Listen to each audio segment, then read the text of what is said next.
Extreme heat is a real challenge for the nation's airlines, including Southwest. The airline even had to deal with a new kind of problem, exploding beverage cans. Chris Van Cleve is at Reagan National Airport with a look at Southwest's efforts to stay chill.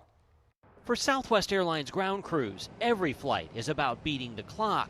But as the temperature in Phoenix soars to over 110 this summer, it also becomes about beating the unrelenting heat. You dread those July, August, those really hot days? I have to be honest, I dread it a bit.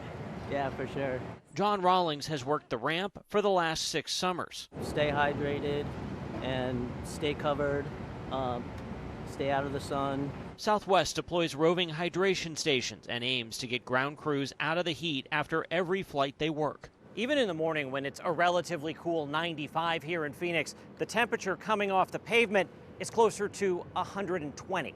During the last 2 summers, the Phoenix area experienced weeks at a time above 110 degrees. Heat so hot, it caused carbonated drink cans waiting to be loaded onto flights to ripple and even burst, resulting in some injuries to crew members. Once it got up to 105, 110, you started hearing the cans before you even saw them. You could hear them deforming. In an effort to address the bursting cans ahead of this summer, Southwest bought 60 new refrigerated provisioning trucks for Phoenix and Las Vegas, their 2 hottest hubs. Our summers are extending, and that product is under that intense heat for longer periods of time. Steve Land oversees Southwest's provisioning team at Phoenix Sky Harbor Airport as they stock about 200 flights a day. What we've experienced here in the last 2 years has really been very different. And it was happening frequently. It was starting to happen very frequently. The old trucks didn't have AC. Climbing in the new ones, you notice the difference. Cold in here.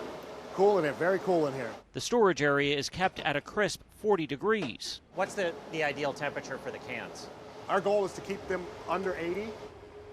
Those trucks also act essentially as roving cooling stations for the people working in them.